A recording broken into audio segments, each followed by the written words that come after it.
There are 5 laws पूरे universe को govern करते हैं कि law of averages, Kidlin's law, Murphy's law. उसमें ना एक लॉ ऑफ रिस्पॉन्सिबिलिटी है। आपके साथ जो हो रहा है, जो हुआ है और जो होने वाला है, वो कम्प्लीटली आपकी रिस्पॉन्सिबिलिटी है। Who are the worst kind of people? मतलब ऐसे लोग यार, इनसे तो ना आपको दूरी बना के रखनी चाहिए। वर्स्ट काइंड ऑफ लोग है ना, वो हैं जो आपके लिए एफर्ट्स कर रहे हैं, आपको अपने पास आने दे रहे हैं, वो ऐसा ट्रीट कर रहे हैं कि आपसे अच्छा उनके लाइफ में कोई हो ही नहीं सकता, but with the intentions of not staying for it. आप अपने कॉन्शियस माइंड को ये अलाउ मत करो कि वो उस एक्सपीरियंस को बार बार बढ़ाए। आप 5 लोगों को कॉल कर रहे हो, अरे मेरे साथ तो ऐसा हो गया, मुझे क्या करना चाहिए। आप रील स्क्रॉल कर रहे हो, आप उसके अराउंड कंटेंट सर्च कर रहे हो, तो इतनी बड़ी बात भी नहीं होगी जितना बड़ा आपका ब्रेन उसको बना लेगा। तो इज इट ट्रू कि हर लड़की को पता होता है कि ये किस इंटेंशन से Yes. मुझसे बात कर रहा है? तो जब लड़की को ये इंटेंशन पता होता है, तो अगर वो उसको वहां नहीं रोक रही, तो कहीं ना कहीं तो यार ये लड़की के साइड पे ज्यादा बड़ा फॉल्ट नहीं हो गया? किसी भी तरीके का नेगेटिव इमोशन होता है ना, वो नेचुरली हमारी बॉडी में सिर्फ 90 सेकंड्स के लिए लास्ट करता है। Over thinking, anxiety, self consciousness. मैं हमेशा बोलती हूँ कि जब भी आप किसी नई रिलेशनशिप में आए हो, जो इनिशियल रेड फ्लैग्स आपको दिखे हैं ना, उनको कभी इग्नोर नहीं करो। Still I strongly believe in कि ये लेंस लेके चलना कि लड़कियां ही गलत है, ये भी गलत है। कई लड़कियों को कंपेयर कर दिया जाता है कि अरे अगर वो पैसा देख रही है तो मतलब वो गोल्ड डिगर। आप भी तो ब्यूटी देख रहे हो ना। Even your environment contributes to your thoughts. तो लाइक फॉर एग्जांपल, आप एक कमरे में बैठे हो और आपको वहां ये थॉट आया, उठो और उस कमरे से बाहर चले जाओ, किसी पार्क में चले जाओ। जब आपके दिमाग को 10 चीजें दिखेंगी ना, ऑटोमेटिकली डिस्ट्रैक्ट हो जाएगा। बस 90 सेकंड्स निकालो और वो थॉट वहीं का खत्म हो जाएगा। ट्राई करो इस चीज को। हमेशा से ही मैं एक वो वाला फ्रेंड थी जिसके पास सारे फ्रेंड्स आते हैं ना एडवाइस लेने या फिर अपनी कोई बात शेयर करने। तो आई वाज दैट फ्रेंड, चाहे स्कूल में चाहे कॉलेज में। और फिर कॉलेज के बाद मतलब मैंने कभी इस चीज़ के बारे में सोचा नहीं कि इसको मैं कर सकती हूँ, because just I was just being a good friend for them ना। तो मैंने कभी इस चीज़ पे इतना ज़्यादा फोकस नहीं किया। फिर last year I finally started making content. लेकिन उस टाइम पे भी मैं बहुत ज़्यादा कंफ्यूज थी क्योंकि मेरे पास आइडियाज बहुत सारे थे, क्योंकि I have also taught biology. Like मैं बायोलॉजी भी पढ़ा सकती हूँ। I am great in pol science also. मेरा जियो पॉलिटिक्स भी बहुत अच्छी है। तो मैं बहुत ज़्यादा कंफ्यूज थी कि मुझे किस तरीके का कंटेंट बनाना है। Beauty with brain kind of. Thank you so much. But मैं एक डिलेमा में थी कि मुझे किस तरीके का कंटेंट देना है, क्योंकि ये मेरे दिमाग में बहुत टाइम से था कि नहीं, मुझे ये चीज़ तो करनी है। Like I have to make content, क्योंकि अगर इतना नॉलेज गेन कर लिया है मैंने, तो why not just give it back. तो उसके बाद मैं बहुत ज़्यादा कंफ्यूज हुई। Then what I did was कि मैंने एक एक टॉपिक के अकॉर्डिंग रील्स डालने स्टार्ट किए। वो हर टॉपिक से रिलेटेड थे। I just wanted to experiment, nothing else. मैं बस एक अपना कंफर्ट जोन बिल्ड करना चाहती थी। मेरे दिमाग में कभी नहीं था कि मैं फॉलोअर्स गेन करूंगी, मुझे यूट्यूब करना है या मुझे इसको अपना मेन प्रोफेशन बनाना है। Seriously I am not kidding, ये मेरे दिमाग में नहीं था। तो फिर उसके बाद मैंने धीरे धीरे ये चीज़ नोटिस की कि मुझे रिलेशनशिप अराउंड जो कॉन्टेंट है उसके अराउंड मुझे अच्छा रिस्पॉन्स मिल रहा है। फिर उसके बाद मैंने एक एक्सपेरिमेंटल पेज बनाया था अपना, जिसपे मैं ये एक्सपेरिमेंट करती थी। और फिर आफ्टर 2-3 मंथ्स मैंने उस पेज को बंद किया। मैं अपना जो मेरा मेन अकाउंट था जिसपे 200-250 फॉलोअर्स थे, because it was a private account, मैं उस पे आई, मैंने उसको पब्लिक किया and I started making reels. मैंने इस पे रिलेशनशिप कंटेंट डालना स्टार्ट किया और वो एक्सप्लोड हुआ फिर। वो I know, but September last year, 2024 September, I started posting content, and जो मुझे अच्छा रिस्पॉन्स मिलना स्टार्ट हुआ was 2025 February March, and in February end, I also started YouTube. Post Valentine week. अच्छा जाने लगा। मेरे ख्याल से उसके बाद लगता है लोगों के ब्रेकअप्स काफी हुए। आजकल यस, आई थिंक सो कि आजकल इतने लोगों के पैचअप नहीं हो रहे हैं या न्यू रिलेशनशिप्स इतने नहीं बन रहे हैं जितने ब्रेकअप्स हो रहे हैं। Okay, breakups are more frequent and more common.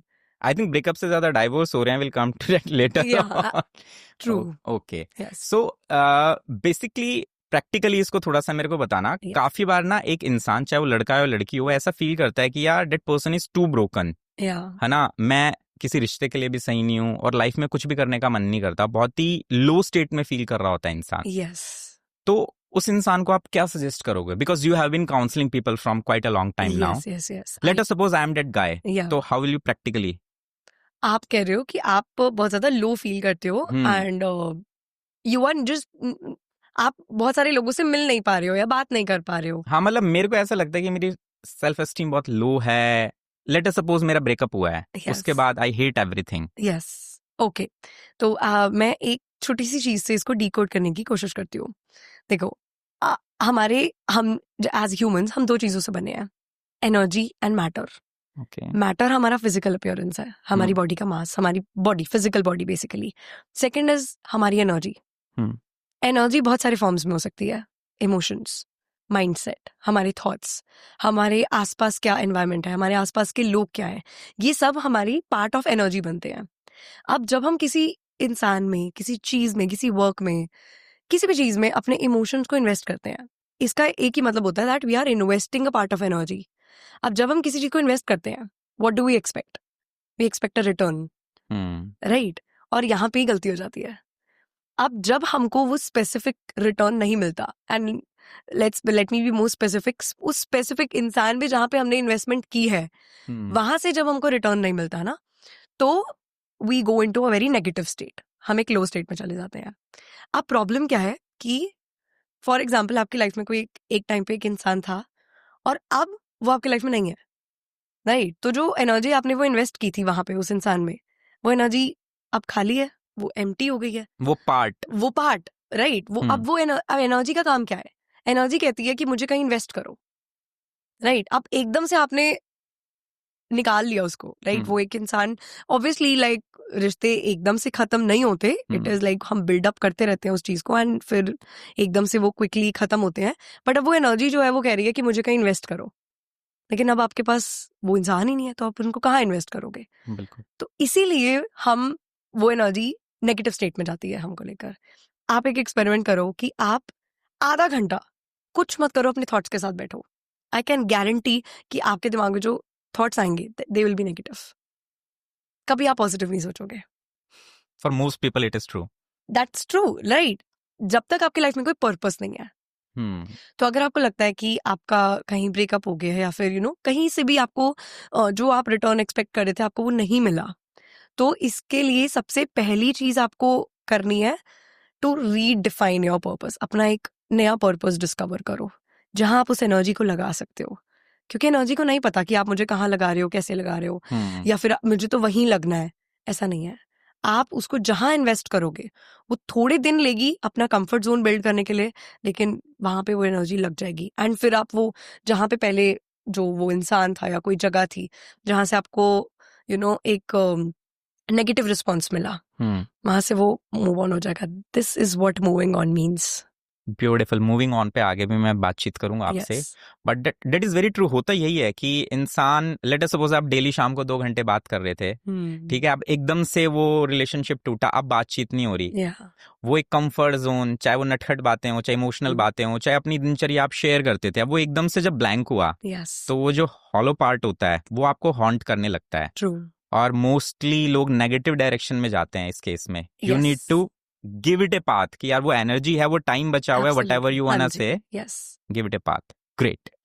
अच्छा, एक चीज रिलेशनशिप के अराउंड ना आजकल बहुत ज्यादा ज्ञान बट रहा है, टू बी वेरी ऑनेस्ट। लोग लगे हुए हैं कुछ भी एडवाइस दे रहे हैं। वन पीस ऑफ एडवाइस जो आपने देखा है विच इज वेरी टॉक्सिक और वो वायरल भी हो रही है स्टिल अराउंड रिलेशनशिप। यस, एक एडवाइस जो मुझे लगता है कि बहुत ज्यादा टॉक्सिक है आजकल, ये जो रेड फ्लैग ग्रीन फ्लैग का कल्चर चला है ना, वो हर इंसान अपने तरीके से रेड फ्लैग डिस्कवर कर रहा है, अपने तरीके से कह रहा है कि ये तो जी ग्रीन फ्लैग है, ये रेड फ्लैग है। लेकिन मैं आज 10 रेड फ्लैग यहाँ गिनवा सकती हूँ जो कि किसी के लिए रेड फ्लैग हो सकते हैं लेकिन किसी के लिए नहीं हो सकते। लेकिन जैसे फॉर एग्जाम्पल मेरा ब्रेकअप हुआ है अभी, राइट? मेरे को किसी की रील दिखी और वो लड़का है या लड़की है, वो अपना एक्सपीरियंस मेरे साथ, मतलब अपना एक्सपीरियंस उस रील पे शेयर कर रहा है, ठीक है? मैं उस रील को देखूंगी, चाहे वो कंटेंट मेरे लिए सही है या नहीं है, मेरी सिचुएशन में फिट बैठ रहा है या नहीं बैठ रहा, लेकिन मेरा दिमाग किसी ना किसी तरीके से उसको मेरी सिचुएशन से रिलेट कर देगा। बिल्कुल। और मैं और ज्यादा नेगेटिव स्टेट में चली जाऊंगी। तो ये जो रेड फ्लैग ग्रीन फ्लैग का कल्चर है ना, हर इंसान बोल रहा है कि मेरे लिए ये चीज रेड फ्लैग थी, तो इसको वो रेड फ्लैग ही घोषित कर दे रहा है। बिल्कुल। तो फिर अब हर इंसान का दिमाग खराब हो रहा है। वो अपनी रिलेशनशिप्स को आपके कंटेंट के या फिर जिसने भी कंटेंट बनाया है यू नो उसके चश्मे से देख रहा है. This I think is very toxic. Exactly क्योंकि एक तो एल्गोरिथम इस तरीके से काम करती है, आप जिस तरीके का कंटेंट देखने लगोगे वो आपको वही परोसता जाएगा. एंड इट्स नॉट इवन कि आप क्या देख रहे हो. अब आप क्लोजली उसको मॉनिटर करो. इट्स ऑलवेज कि आप सोच भी क्या रहे हो. आप कुछ सोचते हो और वो रील आपके सामने आ जाती है और फिर आप सेल्फ वैलिडेशन में चले जाते हो कि यार मैं तो गलत हुई नहीं. Yes, dead person is the red flag. देखो दीदी या भैया भी बोल रहे हैं. एग्जैक्टली. और इंस्टाग्राम ऐसे ही तो आपको एंगेज रखता है ना. ओके जैसा भी आपने बात की कि रेड ग्रीन फ्लैग नहीं होने चाहिए, लोग कुछ भी बोल रहे हैं, तो when you are making content around relationship तो यार एक सेंस ऑफ रिस्पॉन्सिबिलिटी या एक प्रेशर तो फील होता होगा, क्योंकि आपकी एक एडवाइस पे ना लोग अपने रिश्ते तय करने वाले हैं और ये प्रैक्टिकली हो रहा है. तो रातों को नींद आ जाती है अच्छी फिर क्योंकि ये टेंशन वाली बात है यार. आई नो, बहुत ज्यादा टेंशन वाली बात है. एंड यू नो मैं मेरे दिन में कम से कम 5-6 नए लोगों से बात हो रही है. अब उनके अलग अलग एक्सपीरियंसेस हैं, ठीक है ना. तो अब उनके अगर हम किसी की बातें सुनेंगे तो वो कहीं ना कहीं तो वो दिमाग में रह जाती है ना. तो यू नो वो एक सेंस ऑफ रिस्पॉन्सिबिलिटी तो है. And you know with great power comes great responsibility. तो वो तो चीजें मैनेज करनी पड़ती हैं. उसके लिए मुझे मेडिटेशन, स्पिरिचुअलिटी बहुत ज्यादा हेल्प करती है. Okay great. एक चीज जो लोगों को अनलर्न करने की जरूरत है इस समय, जो कि बहुत ज्यादा कंटेंट कंज्यूम कर चुके हैं है ना, और अपना एक परसेप्शन बना चुके हैं किसी और के according, be it a girl be it a boy, कि around love I am talking about romantic relationship, जो कि अनलर्न करने की जरूरत है लोगों को. अकॉर्डिंग टू मी जो ये शेयरिंग का कल्चर आया ना, कि आपके रिलेशनशिप में अगर जो भी कोई प्रॉब्लम हुई तो आपको उसको अपने बेस्ट फ्रेंड से शेयर करना है या किसी से भी शेयर करना है. एंड यू नो अगर कई लोग तो ऐसे भी करते हैं कि अगर उनके पास कुछ नहीं है, कोई ऐसा बेस्ट फ्रेंड नहीं है या फिर कोई अच्छा दोस्त नहीं है जो उनकी बात सुन सके, तो वो यू नो वेबसाइट्स पे जाएंगे, यू नो रेडिट वगैरह आजकल बहुत ज्यादा चले हुए हैं, एंड जस्ट वो प्रॉब्लम्स अपनी पोस्ट करेंगे. जब हम अपनी प्रॉब्लम्स किसी और को बताते हैं, सामने वाला जो हमको एडवाइस दे रहा है ना, वो अपने एक्सपीरियंस के बेस पे आपको वो एडवाइस दे रहा है. बिल्कुल. उसकी एडवाइस आपकी सिचुएशन में लगनी चाहिए, नहीं लगनी चाहिए, ये आपको नहीं पता. और ना कभी कभी लिटरली आप मोस्ट केसेस में ऐसा देखना, अगर आप किसी रिलेशनशिप में हो, और सिर्फ गर्लफ्रेंड बॉयफ्रेंड हस्बैंड वाइफ वाली रिलेशनशिप नहीं, any relationship, be it you are with a friend, be it your parents, be it your sibling, any relationship, आपके रिलेशनशिप में पर कोई भी इशू हुआ है, किसी भी तरीके की बहस हो गई, आर्ग्यूमेंट हो गया, कुछ भी, तो आधे से ज्यादा टाइम ना, अगर आप उस चीज को टाइम देते हो तो वो चीज खुद ही खत्म हो जाती है. राइट? मतलब कोई भी नेगेटिव थॉट है, अगर आपकी लाइफ में कोई भी नेगेटिव एक्सपीरियंस हुआ है ना, तो आप अपने कॉन्शियस माइंड को ये अलाउ मत करो कि वो उस एक्सपीरियंस को बार बार बढ़ाए. आप 5 लोगों को कॉल कर रहे हो, अरे मेरे साथ तो ऐसा हो गया, मुझे क्या करना चाहिए. आप रील स्क्रॉल कर रहे हो, आप उसके अराउंड कंटेंट सर्च कर रहे हो, तो इतनी बड़ी बात भी नहीं होगी जितना बड़ा आपका ब्रेन उसको बना लेगा. तो ये शेयरिंग कल्चर को ना थोड़ा सा, मतलब जो भी आपकी लाइफ में कोई प्रॉब्लम हुई है ना, एटलीस्ट थोड़ा टाइम दो उस प्रॉब्लम को नेचुरली डिसअपियर होने में. वो आधी ज्यादा चीज खुद ही वैनिश हो जाती है. इंस्टेंटली किसी भी चीज पे आपको रिएक्ट नहीं करना है. जस्ट गिव योर रिएक्शंस थोड़ा सा time. Exactly, this is very true यार, क्योंकि लेट अस सपोज मैं एक 100 ग्राम की चीज को भी यूं लेके बैठूं, it's not about your problem कितनी बड़ी है. जितना टाइम उसे पकड़ के रखूंगा ना, तो प्रॉब्लम है. मैं हो सकता है 1 kg को 10 मिनट उठाऊं, लेकिन 10 ग्राम को अगर 1 घंटे पकड़ना है तो पेन होने लगेगा. सेम इज विद इमोशन, कि आप इमोशन का जो बैगेज है उसको लेके ज्यादा लंबा खींचोगे. और इनफैक्ट ना ये मेरे को बहुत प्रैक्टिकल भी लगा आपकी बात, क्योंकि पहले जब फोन्स नहीं होते थे ना, या इतने ज्यादा मतलब पैसा बहुत लगता था कॉल्स पे तो इतना जल्दी जल्दी चीजें शेयर नहीं होती थी. अब एक लड़ाई हुई है, मान लीजिए हस्बैंड वाइफ के बीच में ही लड़ाई हुई है, उनके पास एक कूलिंग पीरियड है. एग्जैक्टली. वो रात को या शाम को लड़े हैं, अगले दिन सुबह तक किसी से बात नहीं करनी. तो दोनों नॉर्मल हो गए, आपस में सॉर्ट कर लिया. अभी क्या तुरंत कॉल मिला दोगे आप, या तो घर पे या दोस्त को या इसको या उसको, किसी को भी. कुछ भी नहीं करोगे तो स्क्रॉलिंग में आप फिर वैसा कंटेंट कंज्यूम कर लोगे, और वो आग में घी का काम करता है. वो अगर चीज शांत होनी भी होगी ना, तब भी अलाउ ही नहीं करेगा आपका एटमॉस्फेयर या फिर यू नो आपके एक्शंस या आपके रिएक्शंस कि वो चीज ठंडी हो जाए. Too much information is also a problem. Exactly, and it is happening in the society. It is happening, absolutely. Okay, जो कंटेंट बना रहे हैं वही ये बातें कर रहे हैं. Yes. हिपोक्रेसी की भी एक सीमा होती है मित्र. I know, but देखो, मैं जो अभी हमने रेड फ्लैग ग्रीन फ्लैग की बात की, जो डेफिनेट रेड फ्लैग्स और ग्रीन फ्लैग है वो तो होने चाहिए। Cheating, disrespect, abusive partner, right. आप आजकल की बहुत ज्यादा केसेस आ रहे हैं। पहले हमको बस एक आता था, पता होता था कि डोमेस्टिक वायलेंस है, राइट। लेकिन अब डोमेस्टिक वायलेंस के भी बहुत सारे और पार्ट्स आ गए हैं। अब तो डोमेस्टिक वायलेंस रिलेशनशिप्स में हो रहा है। ओके। एंड पहले हम डोमेस्टिक वायलेंस का नाम सुनते थे, वी न्यू कि भाई एक लड़का है और एक लड़की है, लड़की विक्टिम है और जो लड़का है वो कर रहा है डोमेस्टिक वायलेंस। लेकिन अब ऐसा नहीं है, कुछ भी हो सकता है, कुछ भी हो सकता है।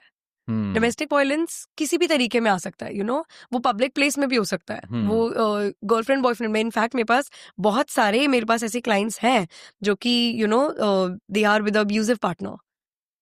Okay, right. अब वो डोमेस्टिक वायलेंस भी नहीं बोल सकते उस चीज को, तो क्योंकि अभी डोमेस्टिकेट हुई नहीं है ना उनकी चीजें। हाँ, राइट। अभी सिर्फ गर्लफ्रेंड है, बॉयफ्रेंड है, एंड अब वो इस स्टेट में हम छोड़ नहीं सकते। एंड मैं आज तक ये चीज समझ नहीं पाई। इसको मैं आगे आपसे डिटेल में डिकोड करना चाहूंगा कि ऐसे एक रिलेशनशिप में इंसान फंसता है तो मूव ऑन क्यों नहीं कर पाता। But coming back to the point, अभी जो हम बात कर रहे थे उसके अराउंड की ओवर कंजम्पशन ऑफ कंटेंट है, ठीक है। एक चीज जो है ना, अभी सेल्फ केयर की बहुत बात होती है, स्पेशली गर्ल्स की जो बिरादरी है, कैटेगरी है, उसमें लड़कियां सेल्फ केयर में बहुत ज्यादा बिलीव करती हैं, लड़के थोड़े से अलग रहते हैं, कोई दिक्कत नहीं है, ठीक है। कुछ क्वेश्चंस मैं आपसे लड़कियों के पर्सपेक्टिव से पूछना चाहूंगा क्योंकि you are a girl and you can give better insights on to it. तो कभी कभी यार मेरे को ऐसा लगता है कि सेल्फ केयर के नाम पे ना इंसान बहुत ज्यादा सेल्फ सेंट्रिक हो रहा है, और वो रिलेशनशिप में बहुत ज्यादा प्रॉब्लम कर रहा है। तो how do you see it कि इसके क्या डायनामिक्स हैं? देखो, सेल्फ केयर और नार्सिसिज्म में फर्क है। क्या फर्क है? नार्सिसिज्म इज बेसिकली एक इंसान को लगता है कि सिर्फ मैं सही हूँ, या वो उनकी एक हैबिट होती है कि वो किसी भी तरीके की बात हो, वो कुछ ना कुछ करके ना उस बात को अपने अराउंड ले आते हैं। लाइक फॉर एग्जाम्पल, अब जैसे मान लो मेरे को कोई प्रॉब्लम है और मैं अपनी फ्रेंड के पास जाती हूँ ये इशू डिस्कस करने, और वो फ्रेंड मेरा इशू सुनती है और उसके बाद तुझे पता है मेरे साथ भी ऐसा हुआ था, मेरी लाइफ तो बहुत बहुत थिन लाइन है उसके बीच में, और वो अपनी बात स्टार्ट कर देती है, और जो मेरा पर्सपेक्टिव है, जो मैं उसके पास अपनी प्रॉब्लम लेके गई थी, वो हो गई side. This is narcissism. Okay, right. Self care is completely different. Self care is कि आप अपनी फिजिकल हेल्थ, अपनी मेंटल हेल्थ, इन दोनों चीजों को प्रायोरिटाइज कर रहे हो। आप उन चीजों से दूर रह रहे हो जो कि आपकी मेंटल हेल्थ को प्रॉब्लम में ला रही है, राइट, या जो आपकी मेंटल हेल्थ के लिए अच्छी नहीं है। ये चीज सही है, बिल्कुल ठीक है, लेकिन आपको फर्क पता होना चाहिए कि यार मैं सेल्फ केयर कर रहा हूँ या फिर मैं नार्सिसिज्म की तरफ जा रहा हूँ। ये दोनों बहुत डिफरेंट चीजें हैं। और मैंने ये बहुत ज्यादा केसेस में नोटिस किया है कि किसी बात के दो एक्सट्रीम्स होते हैं ना, उनके बीच में बहुत थिन लाइन होती है ना। इसका कुछ प्रैक्टिकल एग्जांपल के थ्रू हम समझ सकते हैं, if that is possible? Okay, maybe you don't take a name, but कोई स्पेसिफिक केस या कोई स्टोरी आप बताना चाहो। आपने बहुत एक कॉमन हम वर्ड सुनते हैं कि रिलेशनशिप में जेलेसी बहुत कॉमन चीज होती है। हाँ, लड़का लड़की दोनों को होती है, एंड हम बहुत ज्यादा ये लड़कियों से करते हैं एसोसिएट इस इमोशन को, बट इक्वली होती है दोनों में, राइट। और कुछ हद तक होनी भी चाहिए, लेकिन जब जेलेसी ओवर पोजेसिवनेस में कन्वर्ट हो जाती है, पोजेसिवनेस का मतलब क्या है, अगर हम इस वर्ड को डिकोड करें, that means you are possessing something, right, a sense of possession कि this thing is mine, belongs to me. Yes, वो ओनरशिप वाला फैक्टर आ जाता है ना। तो इसमें ना ये चीज टॉक्सिक क्यों हो जाती है, क्योंकि आप चाहते हो कि सामने वाला इंसान अपनी पर्सनल लाइफ ओवर कर दे और सिर्फ आपके अराउंड रहे, आपके अंडर रहे, आपकी ओनरशिप के अंदर रहे। जेलेसी इज कंप्लीटली ओके जब तक वो एक हद में हो रही है, राइट। अब मैंने एक केस था मेरे पास जहां पे लड़का मेरे पास खुद आया था और वो खुद कह रहा था कि मेरी गर्लफ्रेंड जो है वो बहुत अच्छी है, मेरे से रिस्पेक्ट से बात करती है, मेरी बहुत केयर भी करती है, सब कुछ बहुत अच्छा है, लेकिन ना अब वो बहुत सुंदर है, ठीक है, तो उसको बहुत सारे लड़के अप्रोच करते हैं। अब मुझे जेलेसी होती है और मैं इसके लिए अपनी गर्लफ्रेंड से लड़ता हूँ और मुझे इस चीज से बाहर निकलना है। सेल्फ अवेयर था वो, उसको पता था कि मेरी गलती है, लेकिन वो इन इमोशंस को कंट्रोल नहीं कर पा रहा था, राइट। तो ये जेलेसी है। आप उस चीज को कंट्रोल करना चाहते हो जो आपके कंट्रोल में है भी नहीं। दूसरे आपकी गर्लफ्रेंड को किस नजर से देख रहे हैं, या दूसरे उसको लाइक कर रहे हैं या नहीं कर रहे हैं, इसमें उसकी तो कोई गलती नहीं है ना, until unless वो उनको एंटरटेन करे। एग्जैक्टली। आपको अपने इमोशंस उसकी तरफ तब दिखाने चाहिए कि यार I am not liking it, जब वो एंटरटेन करने लगे। और वो उसने मुझे बताया था कि वो उनको भाव भी नहीं देती, वो बात भी नहीं करती, बट स्टिल मैं कंट्रोल नहीं कर पाता, मैं कंट्रोल नहीं कर पा रहा और मेरा जो गुस्सा है वो उस लड़की पे निकल रहा है। फिर आपने इसका सॉल्यूशन क्या दिया? How you solve this problem? Okay I need to, बहुत पहले की बात है। क्योंकि ये ना आई फील सो ये बहुत लड़कों के साथ होता है, और स्पेशली अगर आपकी गर्लफ्रेंड सुंदर है तो सोशल मीडिया के बाद तो डेली दिन में 10-15 मैसेजेस आएंगे ही आएंगे। यस। और आप कहीं पे भी जाओ लड़के अप्रोच करते ही हैं, तो सॉल्यूशन क्या है इस चीज का? ओके, तो ये जो चीज होती है ना, इसका मेन जो रीजन है, कोर रीजन कि ऐसा कोई क्यों करता है, वो है इनसिक्योरिटी, सेल्फ कॉन्शियसनेस। आप अपनी अपने लिए सिक्योर नहीं हो, आपको लगता है कि नहीं यार, I am not good enough, और ये जो है इनके पास जा सकती है, okay. They are better people. तो इसमें इसका मतलब कि आप खुद के अंदर आपकी जो पर्सनल इमेज है उसको लेकर आप कॉन्फिडेंट नहीं हो, ये तब होता है। और जब मैंने उससे पूछा, कहता हाँ आई एम नॉट कॉन्फिडेंट, तो मैंने उसको बोला, मैंने कहा कि you need to redefine your life, अपना एक पर्पस डिसाइड करो, focus on your work, focus on your physical health, focus on meditation, ये 3 चीजें। जिम जाना स्टार्ट करो या किसी भी तरीके की फिजिकल एक्सरसाइज जिसमें आपका पसीना निकल रहा है, उससे क्या होगा, आपका टेस्टोस्टेरोन बैलेंस रहेगा। ओके। तो इससे क्या होगा, आपको एक आप एक सेल्फ कॉन्शियसनेस में नहीं जाओगे, है ना। और जब भी आपको ये फीलिंग आए, मैं लिटरली अपने हर क्लाइंट को ये चीज रेकमेंड करती हूँ, एंड दैट इज, किसी भी तरीके का नेगेटिव इमोशन होता है ना, वो नेचुरली हमारी बॉडी में सिर्फ 90 सेकेंड्स के लिए लास्ट करता है। Over thinking, anxiety, self consciousness, ठीक है, किसी चीज को लेकर एक नेगेटिव सेल्फ बिलीफ कि पता नहीं क्या हो जाएगा, मैं ये इनफैक्ट चीज, गुस्सा भी आप इससे ज्यादा नहीं कर सकते। अग्रेशन, हाँ। नेचुरली वो हमारी बॉडी में सिर्फ 90 सेकेंड्स के लिए लास्ट करता है, ठीक है।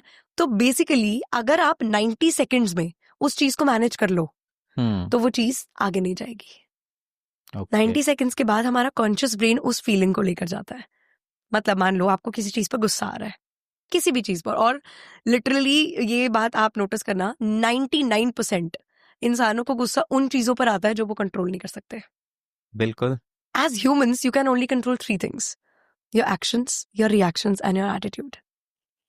इसके अलावा चौथी चीज आप नहीं कंट्रोल कर सकते। और जब हम उन चीजों के बारे में ज्यादा सोचने लग जाते हैं, तो हम अग्रेशन, डिप्रेशन, एंग्जाइटी और ओवर थिंकिंग, इसकी राह पे निकल जाते हैं। ओके। ठीक है, तो मैं कहती हूँ कि जब भी कोई नेगेटिव इमोशन फील हो, फर्स्ट 90 सेकेंड, वो होता है ना कि यार वो थॉट पॉप हुआ, उसके पहले 90 सेकेंड्स में अपने आप को डिस्ट्रैक्ट कर दो, और ऐसी चीज से डिस्ट्रैक्ट करो जो कि पॉजिटिव हो नेचर में। हर चीज की अपनी एक फ्रीक्वेंसी होती है ना, बिल्कुल। Either something can be positive और इट कैन बी नेगेटिव। तो आप उसको 90 सेकेंड्स में डिस्ट्रैक्ट कर दो अपने आप को, वो चीज वहीं की वहीं खत्म हो जाएगी। आपका गुस्सा, आपके नेगेटिव इमोशन, कितने हद तक आप अपने इमोशंस को, अपने अपनी एनर्जी को प्रोटेक्ट कर लोगे, आपको पता भी नहीं है। तो मैंने उसको फिर यही एडवाइस दी कि जब भी तुझे ऐसी ओवर पोजेसिवनेस की फीलिंग आने लगे ना, तो जैसे ही वो थॉट पॉप हो, या तो आप कोई मंत्र चैंटिंग स्टार्ट कर दो, ओके, राइट, या फिर उठो जहां पे वो थॉट आ रहा है। Even your environment contributes to your thoughts. तो लाइक फॉर एग्जाम्पल, आप एक कमरे में बैठे और आपको वहां ये थॉट आया, उठो और उस कमरे से बाहर चले जाओ, रोड पे चले जाओ, किसी पार्क में चले जाओ। जब आपके दिमाग को 10 चीजें दिखेंगी ना, वो ऑटोमेटिकली डिस्ट्रैक्ट हो जाएगा, और वो थॉट बस 90 सेकेंड्स निकालो और वो थॉट वहीं का वहीं खत्म हो जाएगा। ट्राई करो इस चीज को। चलो ग्रेट। इसको ना एक स्टेप फर्दर डिकोड करते हैं। मैं आपके लिए और डिफिकल्ट करता हूँ इस क्वेश्चन को, ठीक? कि ये बात एकदम सही है जो आपने अभी बताया, लेकिन कभी कभी क्या होता है, लोग चीट कर रहे हैं, चाहे वो लड़का हो चाहे लड़की हो, दोनों ही कर रहे हैं, ठीक है। ऐसे में ना इंसान के अंदर एक डर आता है कि इस केस में तो ये था, उसको पता था कि उसकी गर्लफ्रेंड जो है एंटरटेन नहीं कर रही, बट जहां पर एक इंसान देख रहा है कि यार लड़के देख रहे हैं कि लड़के बहुत ज्यादा चीटिंग में हैं, लड़कियां देख रही हैं कि लड़कियां भी बहुत ज्यादा चीट कर रही हैं हर तरीके के रिलेशनशिप में, शादी में भी कर रहे हैं, तो ऐसे में ये नेचुरल है इस तरीके का थोड़ा सा डर आना। तो इसके लिए क्या सही स्टेप्स होने चाहिए कि इसके बारे में सोचें, या थोड़ा सा सेल्फ अवेयर रहें, या क्या करें? क्योंकि हर स्टोरी में जब चीटिंग हो जाती है और आपको पता चलती है अपने पार्टनर की, फिर आप पीछे जाके ना डॉट्स कनेक्ट करते हो और आप क्या बोलते हो कि यार मेरे सामने थे सारी चीजें, मैं इग्नोर करता जा रहा था या जा रही थी। Exactly. तो ये सारी चीजें हम लोगों को पता है, लोगों ने 10 लोगों के रिलेशनशिप पर्सनल लाइफ में नहीं तो ऑनलाइन तो देखे ही है। Exactly. तो इंसान ना बहुत जल्दी डॉट कनेक्ट कर रहा है, तो ये थिन लाइन कहाँ खींची जाए कि यार क्या हो रहा है? हाँ, मैं इसके लिए 2-3 चीज़ें आपको बताना चाहती हूँ। पहले तो एक इंटरेस्टिंग बात है कि आजकल एक नई चीज़ आ गई है, मतलब आजकल तो नहीं बट ये सबकॉन्शियस माइंड है आपका, ठीक है? Okay. जो भी आपसे करवाता है वो आपका सबकॉन्शियस माइंड करवाता है।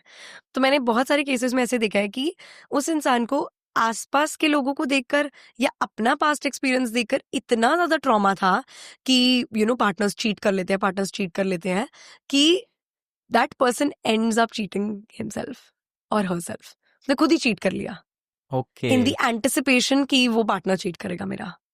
Okay what ever you think constantly becomes your reality. आपके देखो, यूनिवर्स को नहीं पता, यूनिवर्स के 5 सेंसेस नहीं है, उसको नहीं दिख रहा आपका इंटेंशन, आप क्या कर रहे हो, आपने क्या बोला, नहीं सुनाई दे रहा उसको सिर्फ एक लैंग्वेज सुनाई देती है, लैंग्वेज ऑफ फ्रीक्वेंसी। हाँ तो आप जो बार बार सोचोगे, जो आपका डर होता है, वो बहुत चांसेस है कि वो रियलिटी बन जाए आपकी, राइट? अब मैं आती हूँ इस पार्ट पे कि इस चीज को हम कैसे मैनेज कर सकते हैं। अगेन ये वो वाली बात है, चाहे आपके आसपास 20 केस हो कि भाई उसने भी चीटिंग कर ली, उसने भी चीटिंग कर ली, उसने भी चीटिंग कर ली, जब तक आपको आपके रिलेशनशिप में कोई ऐसा साइन नहीं दिख रहा कि यार ये गलत साइन है या ये वो, तब तक अगर आप उस चीज के बारे में सोच रहे हो, ये यहाँ पे वही बात आ जाती है, you are thinking about something जो आप कंट्रोल नहीं कर सकते। ओके आप नहीं कंट्रोल कर सकते ना कि आपके साथ चीटिंग होगी नहीं होगी, हाँ राइट? आप क्या कंट्रोल कर सकते हो? अपने एक्शंस, रिएक्शंस और एटीट्यूड, जो मैंने वो 3 चीजें बताई थी। अब जो आप 3 चीजें कंट्रोल कर सकते हो, एक्शंस, रिएक्शंस एंड एटीट्यूड, वो आपको सही जगह यूज करने हैं, जो हम वो कर नहीं पा रहे। मैं हमेशा बोलती हूँ कि जब भी आप किसी नई रिलेशनशिप में आए हो, चाहे मैरिज, चाहे रिलेशनशिप, चाहे कोई फ्रेंडशिप, जो इनिशियल रेड फ्लैग्स आपको दिखे ना, उनको कभी इग्नोर नहीं करो। ओके ये इनिशियल रेड फ्लैग्स क्या होते हैं? फॉर एग्जाम्पल, आप किसी नई रिलेशनशिप में आए हो, ठीक है ना? अगर आपको कोई बात सामने वाले की दिखी है जो कि थोड़ी सी अटपटी लगी आपको, ठीक है, हम ये सोच के इग्नोर कर देंगे कि नहीं यार अभी नया नया है, मैं थोड़ी बोल सकता हूँ या बोल सकती हूँ इसको, ठीक है ना? तो हम थोड़ा सा, वो एक कंफर्ट फैक्टर नहीं होता कि मैं कैसे इस चीज पे रिएक्ट करूँ, कैसे इस चीज पे रिस्पॉन्ड कम्युनिकेट करूँ, करना है, कम्युनिकेट नहीं करना आता, तो हम उस चीज को इग्नोर कर देते हैं इनिशियली। और मैंने मैक्सिमम केसेस में देखा है कि जो रेड फ्लैग्स हम इनिशियली इग्नोर करते हैं ना, वही रेड फ्लैग्स बाद में रीजन बनते हैं ब्रेकअप या डाइवोर्स का। ओके तो अब कभी भी इनिशियल रेड फ्लैग्स को इग्नोर मत करो। लाइक फॉर एग्जाम्पल, आप कोई नई रिलेशनशिप में आए हो और आपके पार्टनर ने आपसे डिसरिस्पेक्टफुली बात की है, चाहे गुस्से में, चाहे कैसे भी, आपने डिसरिस्पेक्टफुली बात की है, ठीक है? अब आप इस चीज को ऑब्वियसली इग्नोर कर दोगे कि यार ये तो कोई रीजन नहीं हुआ ना ब्रेकअप करने का या वो। बिल्कुल।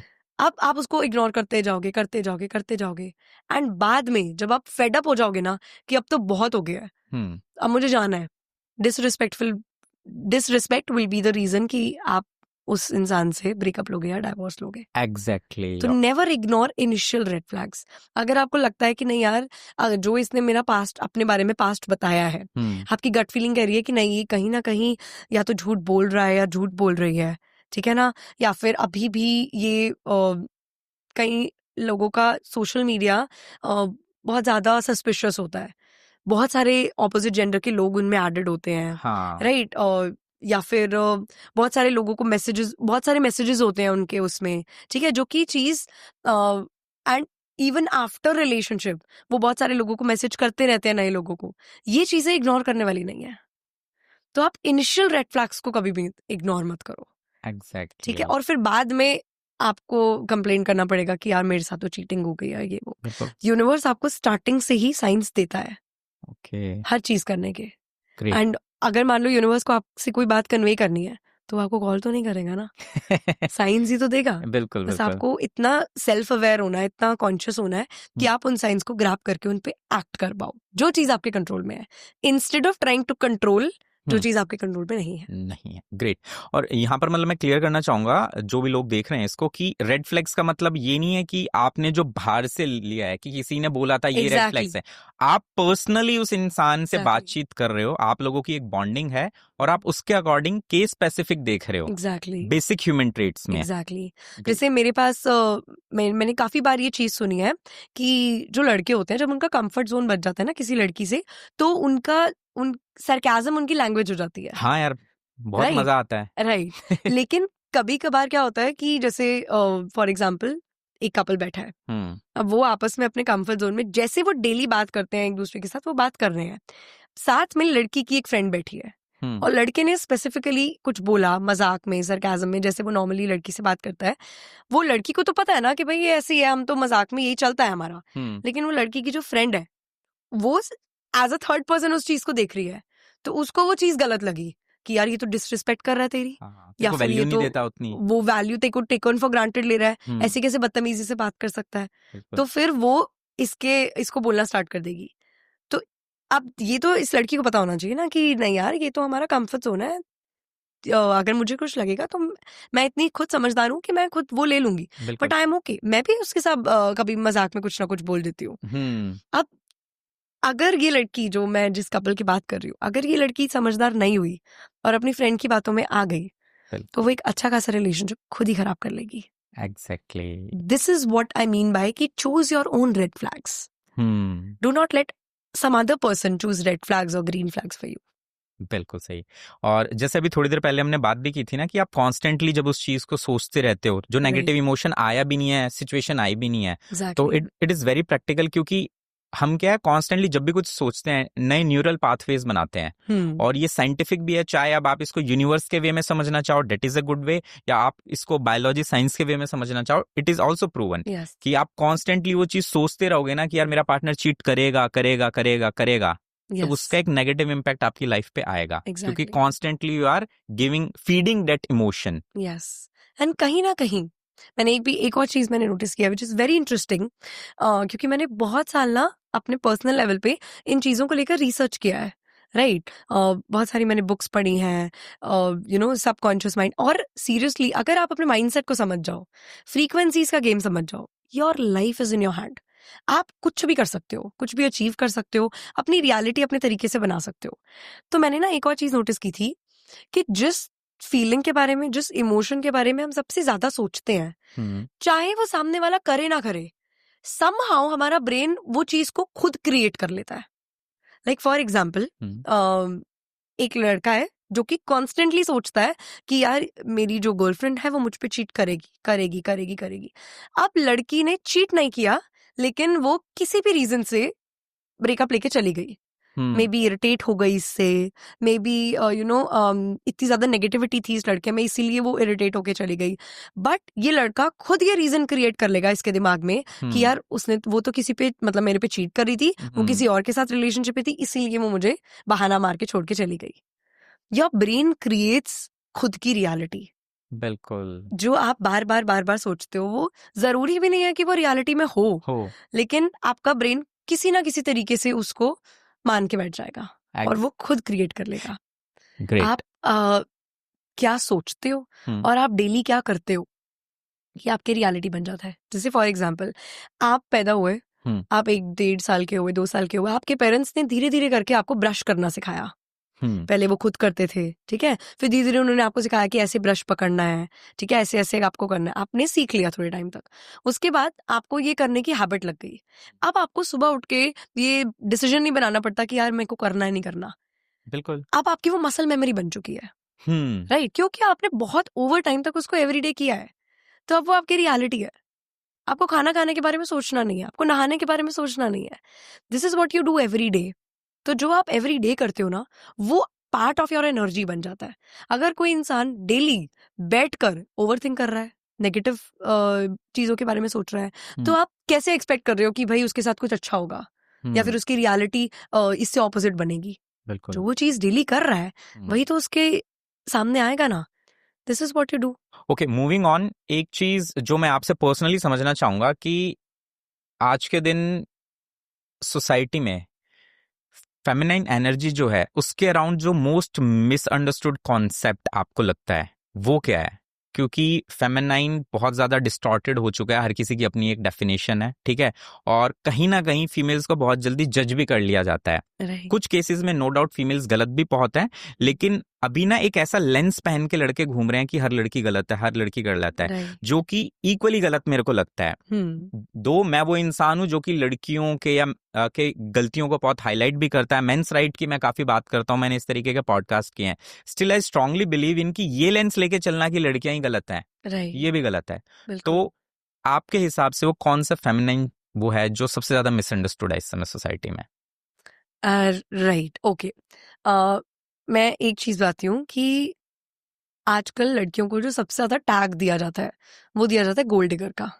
ओके, राइट, नो मैटर, होंगी कई लड़कियां मनी माइंडेड मटीरियलिस्टिक होंगी, बट मैं इस चीज का एक साइंटिफिक रीजन देती हूँ। जैसे फॉर एग्जाम्पल, जब एक लड़का एक लड़की देखने जाता है शादी के लिए, तो उसके दिमाग में भी कुछ ट्रेट्स हैं कि यार मुझे ऐसी लड़की चाहिए, वो पहली तो खूबसूरती होती है लड़कों की। एग्जैक्टली, एग्जैक्टली, आई ऑलवेज से what beauty is for women is money is for main. Exactly, right, ये हमने नहीं बनाया है, ये आपने नहीं बनाया है, ये एवोल्यूशनरी चलता आ रहा है। अगर मैं आज से 10,000 साल पहले की बात करूं, मेन एंड वुमेन को क्या काम होता था? जो आदमी लोग थे वो बाहर जाते थे, वो जानवर मार के लाएंगे और घर में वो उसको खाएंगे, राइट? औरतें जो है वो घर में रहेंगी। धीरे धीरे वो चीज बढ़ती गई। जब आगे टाइम बढ़ा तो क्या था कि औरतें जो थी वो एक पर्टिकुलर चीज फॉलो करती थी, घर में रहकर उनका एक रोल था। And men used to go on wars and conquer land. बिल्कुल, वो लैंड्स के लिए फाइट करते थे, राइट? उससे पहले they used to fight for animals, then they started fighting for land, and now they money तो बाई मनी है बस, अब वो फिएट मनी में कन्वर्ट हो गई है, अब एक करेंसी नोट्स आ गए हैं, तो उसके लिए एवरीबॉडी इज फाइटिंग, ठीक है? अब लड़कियां जो थी वो एवोल्यूशनरी, उनको ये हमारे दिमाग में आया कि you need to look for security in a man, you need to look for security. और ये आपने और हमने नहीं बनाया है, ये नेचुरल है, आप इसको डिनाई नहीं कर सकते, you can not deny it. और आज के टाइम में सबसे ज्यादा सिक्योरिटी आपको कौन देता है? पैसा। तो फिर a woman will always look for some kind of security. अब जब ये चीज जरूरत से ज्यादा बढ़ जाए कि वो सिर्फ इसी चीज को देख रही है ना, सिर्फ इस चीज की वजह से अपना हस्बैंड डिसाइड करना चाहती है, दैट इज गोल्ड डिगिंग। या फिर शी वांट्स कि उसका पैसा मैं ले लूं, राइट? क्योंकि मेरे पास काफी ऐसे केसेस हैं जहां पे लड़के ने बहुत ज्यादा ओवर स्पेंड कर दिया है, एंड लड़की रिलेशनशिप में आना भी नहीं चाहती थी, जस्ट बिकॉज कि नहीं हम तो दोस्त हैं, उसने उससे बेनिफिट्स ले लिए, एंड छोटे मोटे नहीं, काफी ज्यादा। जैसे कि few examples this seems to be very interesting, right? Like for example, एक लड़का जो है वो एक लड़की को लाइक करता है, ठीक है? अब वो चाहता है कि ये मेरी गर्लफ्रेंड बन जाए। तो लड़के सबसे पहले गलती क्या करते हैं, वो कहते हैं कि यार मैं इसके लिए एफर्ट्स करूंगा, इसको गिफ्ट्स ला के दूंगा तो शी विल लाइक मी। नहीं, ऐसा नहीं होता। Feelings are very natural, feelings इन चीजों पे नहीं होती। अब गलती क्या है कि आपको पता है कि सामने वाला लड़का आपको लाइक करता है, आपको पता है कि आप उसको लाइक बैक नहीं करते, राइट? आपको पता है कि आप उसकी फीलिंग्स को रेसिप्रोकेट नहीं करोगे, फिर आप उससे वो चीजें एक्सेप्ट नहीं कर सकते। Okay, that is wrong. अब आप कर रहे हो तो डेट इज गोल्ड डिगिंग। अगर आप कर रहे हो that is gold digging, okay, है ना? जस्ट बिकॉज आप उस लड़के को थोड़ा सा होप देकर रखे हो, क्योंकि आपको पता है कि भाई ये तो मुझे अच्छा डिनर करवा सकता है, या फिर अच्छा मेकअप लेकर दे सकता है, एंड मेरे पास बैग्स आएंगे, ये आएंगे, दैट इज रॉन्ग। बिल्कुल, राइट? अगर आपको आपकी फीलिंग्स प्योर है कि हाँ भाई हम पार्टनर्स हैं, ये मेरा बॉयफ्रेंड है, ये मेरा हस्बैंड है, तब अगर वो दे सकता है और आप एक्सेप्ट कर रहे हो, nothing wrong in that, right? वो आपकी पर्सनल चॉइस है, सामने वाले की पर्सनल चॉइस है। बट आप कंपैरिजन जहां पे आ जाता है, जैसे कई बार होता है कि उसके बॉयफ्रेंड ने उसको ये दिया है, तुमने नहीं दिया, that is gold digging. Looking for security as a trait, as a character to marry, that is not gold digging. बिल्कुल, इसमें ना कई लड़कियों को कंपेयर कर दिया जाता है कि अरे अगर वो पैसा देख रही है तो मतलब वो गोल्ड डिगर है। आप भी तो ब्यूटी देख रहे हो ना, एग्जैक्टली, आप भी तो उसमें कोई ना कोई कैरेक्टर देख ही रहे हो, तो जब लड़कों को एक पर्टिकुलर रोल एवोल्यूशनरी दिया गया है तो ऑब्वियसली आप में वही देखा जाएगा। वही नहीं, I am so sorry, but वो फ्रंट एंड पे आएगा, एक पार्ट ऑफ इट तो वो मैटर करेगा ही करेगा। बिल्कुल। और मतलब ये चीज लड़की को भी समझनी चाहिए कि आपको एक्सेप्ट नहीं करनी है चीजें अगर आप उसको गिव बैक नहीं कर सकते इस एक्सपेक्टेशन से वो मांग रहा है या वो चीज दे रहा है। एंड ये लड़कों को भी समझना चाहिए लेकिन यहाँ पर कि यार आप ओवर स्पेंड कर रहे हो तो आप डम्ब हो। हाँ बिल्कुल बिल्कुल, हाँ बिल्कुल। आपको पता होना चाहिए ना कि पहली बात तो ना क्या होता है ना, लड़कों के पास लैक ऑफ इंफॉर्मेशन है, लैक ऑफ इमोशनल हैंडलिंग है। देखो लड़कों को ये नहीं पता कि एफर्ट्स करके कोई चीजें देकर you can not win someone's heart. एक तो ये बॉलीवुड ने ये सिखा रखा है, हाँ ये बहुत बड़ी प्रॉब्लम है कि कंसिस्टेंट लगे रहो एक दिन प्यार कर लेगी। अरे नहीं होता है भाई, ऐसा नहीं होता, स्टॉकर बन जाएगा तू। एग्जैक्टली उनको लगता है कि अगर मैं इसको 5 स्टार में डिनर करवा दूंगा, राइट, या फिर मैं इसको जितने ज्यादा गिफ्ट्स दूंगा उतनी ही ज्यादा इसकी फीलिंग्स डेवलप होगी। ऐसा नहीं है। अच्छा, पर्सनली एक चीज पूछना चाहूंगा, बीइंग ए गर्ल बताना इन जनरल, कि जब एक लड़का एक लड़की से बात करता है एंड वो कुछ हिंट्स देता है या फिर उसके जेस्चर से, वर्ड से, चीजों से लड़कियों का सिक्स सेंस बहुत स्ट्रांग होता है, तो इज इट ट्रू कि हर लड़की को पता होता है कि ये किस इंटेंशन से मुझसे बात कर रहा है? एब्सोल्युटली।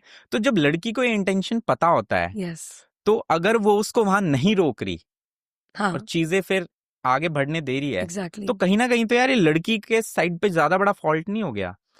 नहीं, मैं आपको बताती हूँ ऐसा क्या है, दोनों के साइड पे फॉल्ट है। हाँ नो डाउट, तुझे भी समझदार होना चाहिए। एग्जैक्टली।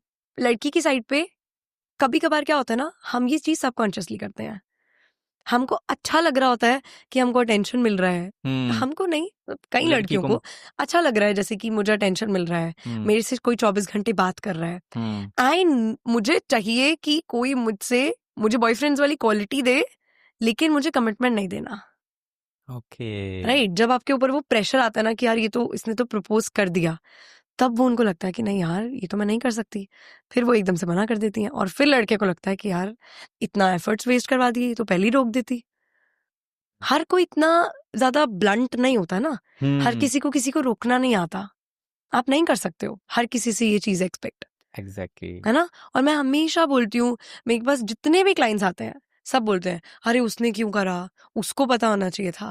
मैंने कहा अपने बारे में तो आपको पता है नहीं, खुद की एनर्जी आप प्रोटेक्ट कर नहीं पा रहे हो, फिर आप दूसरे से एक्सपेक्ट कर रहे हो। बेटर वे राइट, आप रात को अपने घर में सोते हो, ताले लगा के सोते हो ना, यू डोंट एक्सपेक्ट कि चोर को रियलाइज हो कि भाई किसी के घर में चोरी नहीं करनी है। आप अपना प्रोटेक्शन खुद कर रहे हो ना, तो व्हाई नॉट आप अपना इमोशंस क्यों नहीं प्रोटेक्ट कर रहे हो? इमोशंस प्रोटेक्ट करने की भी तो रिस्पॉन्सिबिलिटी आपकी आती है ना। एक लॉ है, देयर आर 5 लॉज जो कि पूरे यूनिवर्स को गवर्न करते हैं। ओके जैसे कि लॉ ऑफ एवरेजेस, ठीक है ना, किडलिन्स लॉ, मर्फीज लॉ, उसमें ना एक लॉ ऑफ रिस्पॉन्सिबिलिटी है। Okay explain it please. आपके साथ जो हो रहा है, जो हुआ है और जो होने वाला है वो कंप्लीटली आपकी रिस्पॉन्सिबिलिटी है। जब आप ब्लेम गेम खेलना चालू कर देते हो, यू आर रूइंड। आप एक डिप्रेशन के रास्ते पे निकल गए हो। जैसे कई लोग होते हैं ना कि मेरी लाइफ में वो उसकी वजह से नहीं, completely it's your responsibility.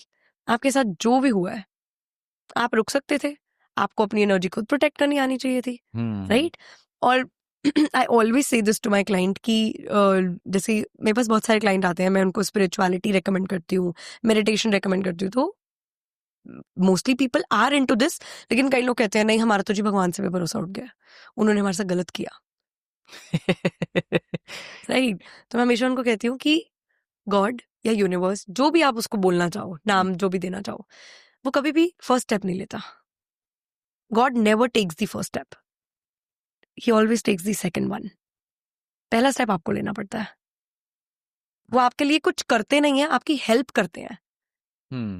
Right. आपकी हेल्प क्या होती है कि फॉर एग्जाम्पल आपको एक बिजनेस स्टार्ट करना है, ठीक है, आप बैठ जाओ कि भगवान जी करवाएंगे मेरा बिजनेस स्टार्ट, ठीक है। ऐसा नहीं होता।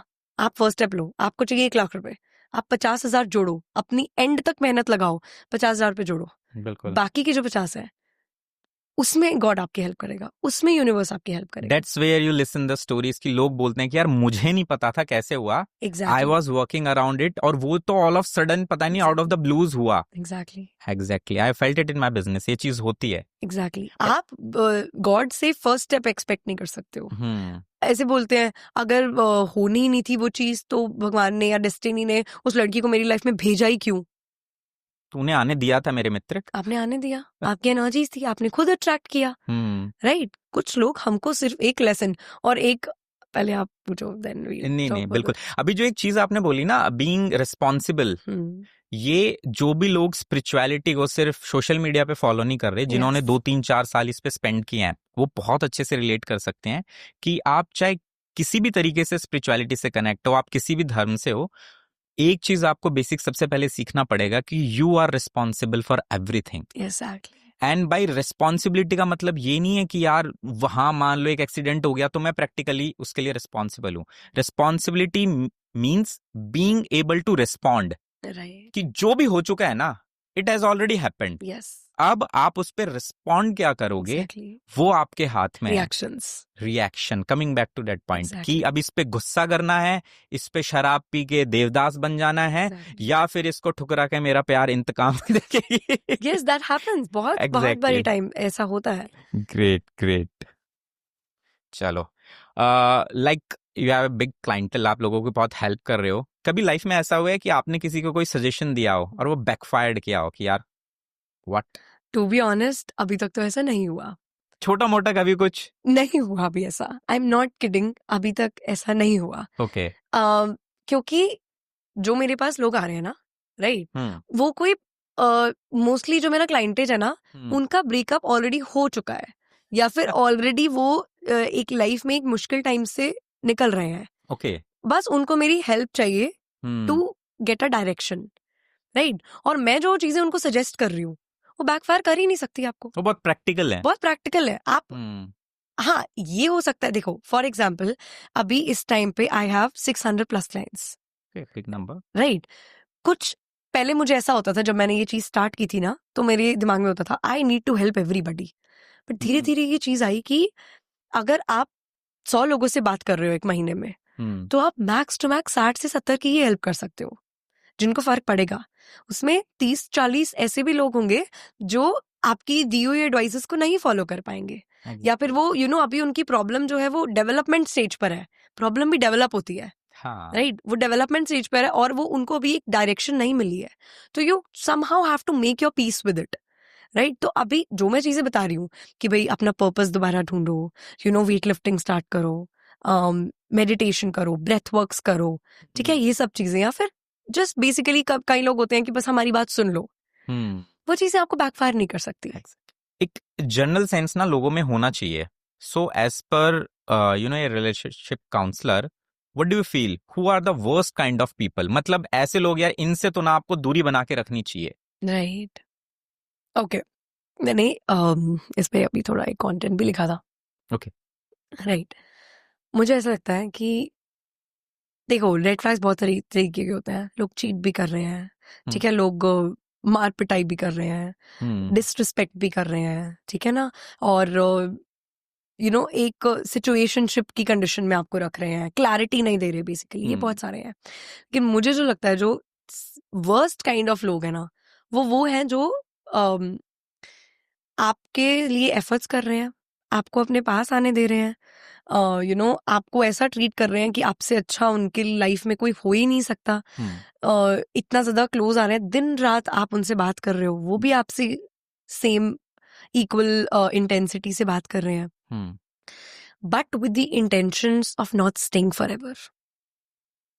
ओके। अकॉर्डिंग टू मी, मेरे उसमें 2 लोग हैं जो कि वर्स्ट काइंड है। लाइक लिटरली आपको उन ऐसे लोगों से दूर रहना चाहिए। एक तो जो अपने रिलेशनशिप में, फ्रेंडशिप में, किसी भी चीज में जरा सी भी प्रॉब्लम आती है ना, और वो कहीं और कंफर्ट ढूंढना चालू कर देते हैं, राइट? उनके पास बैकअप्स रेडी हैं, ओके, चाहे किसी भी चीज में। और जो उनके बैकअप है, मतलब ऐसे लोग अपने बैकअप्स के साथ भी तो गलत कर रहे हैं ना, क्योंकि उनके जो बैकअप्स है उनको लग रहा है यार अब मेरा नंबर है, अब मेरा नंबर है, वो उनको एक होप दे रहे हैं। बिल्कुल। But now they are not playing with one person, they're playing with 2 people maybe and 3, sometimes maybe 3, 4. maybe 4. और ऐसा अब हम इस चीज को ना काफी लोग देखने वाले जेंडर स्पेसिफिक लिख जाएंगे इस चीज को, और ये जेंडर स्पेसिफिक नहीं है। मैं हमेशा कहती हूँ, लोग कहते हैं लड़कियां ज्यादा चीट करती हैं, लड़के ज्यादा चीट करते हैं। ये एक, आप इस चीज को ना एक क्वालिटी की तरह ट्रीट नहीं कर सकते। जब हम लड़का लड़की की बात करते हैं, जब हम जेंडर की बात करते हैं ना, हम उनमें डिफरेंसेस किस बेसिस पे करते हैं? डिफरेंस क्वालिटी के बेस पे। लड़कियों की ये क्वालिटी होती है, लड़कों की ये क्वालिटी होती है, इनका ये कैरेक्टरिस्टिक होता है, उनका ये कैरेक्टरिस्टिक होता है। Cheating is not a quality, this is something that you do, right? This is something, this is a crime, let's say, okay, right? अच्छी बात नहीं है ये चीज करना, राइट? हम जब हम दूसरे क्राइम्स की बात करते हैं, मर्डर, लाइक जेब काटना, ये सब चीजें कोई भी कर सकता है ना। ये तो बिल्कुल आप जेंडर स्पेसिफाई नहीं कर सकते हो इनका। हाँ, हो सकता है कि एक particular time of the period में लड़कियों ने ज्यादा करा हो चीट, एक particular time of the period में लड़कों ने ज्यादा किया हो, but don't make it gender specific. आप इसको नहीं कर सकते जेंडर स्पेसिफिक। तो ये जो लोग हैं ना, जो कंफर्ट ढूंढने लग जाते हैं, जरा सा स्लाइट कोई लड़ाई हुई एंड कॉल चले जाते हैं उनके 10 लोगों को। एक ये लोग, और दूसरे वो जो कि आपको फॉल्स होप्स दे रहे हैं। वो आपसे दिन भर बात कर रहे हैं, वो आपसे एज अ डेट्स आपके साथ डेट्स पर जा रहे हैं, और बिल्कुल वैसे आप बात करते हो जैसे कपल्स बात करते हैं, राइट? बट उनका इंटेंशन आपके साथ रिलेशनशिप में आना नहीं है। एग्जैक्टली। या फिर सामने वाले, जैसे आप हो, आपके दिमाग में तो आप इसको एज अ रिलेशनशिप ले रहे हो, क्योंकि सामने वाला आपको पूरे रिलेशनशिप्स के हिंट दे रहा है, लेकिन आपके दिमाग में ये एक सिचुएशनशिप है। बिल्कुल, you are taking it very casually. ऐसे लोगों को ना मैं एनर्जी वेम्पायर बोलता हूँ। यस, ठीक, yes, actually that's a good word. Yes, हाँ, ये लोग ना आपकी पूरी एनर्जी चूस लेंगे, और जब इनको वहां से मूव आउट होना होगा, ये ऐसे चले जाएंगे कि आपको पता भी नहीं चलेगा। exactly. और फिर आप इतना ड्रेन्ड फील करोगे। जो फर्स्ट क्वेश्चन मैंने पूछा था, yes. कि यार मैं क्या करूं, एकदम से आप ब्लैंक हो जाओगे। यार मैं तो सोच रहा था कि अब एक स्टेप आगे जाएंगे, और ये तो कि आपकी तो एक्सपेक्टेशन गलत है। एंड समहाउ काफी केसेस में आप ये देखोगे, जो एनर्जी वेम्पायर्स है ना, ये आपको ही कल्प्रिट भी घोषित कर देंगे। Somehow they will make it कि यार तेरी गलती है, मैंने तो कभी बोला ही नहीं था। क्या मैंने क्लियर कम्युनिकेट किया? It is not about clear communication, आप हिंट्स वो दे रहे थे। ठीक है, ऐसा ना कहीं ना कहीं हम सारे करते हैं। हाँ, क्योंकि एज ह्यूमंस हमारा दिमाग ना कभी भी अपनी गलती के साथ सेटल नहीं कर सकता अपनी गलती के साथ। तुरंत लॉजिक्स लेके आएगा कि तू गलत नहीं है। एग्जैक्टली, उसको सेल्फ जस्टिफाई करना है। ब्रेन हमेशा, आपका ब्रेन किसी भी सिचुएशन में कोई ना कोई तरीके से दूसरे की गलती निकाल ही देता है। मैंने इसलिए किया क्योंकि तूने मुझे पर्सुएड किया, तेरी वजह से मेरा ऐसा स्टेप था। फिर यहाँ पे हम क्या कर रहे हैं? लॉ ऑफ रिस्पॉन्सिबिलिटी को काउंटर कर रहे हैं।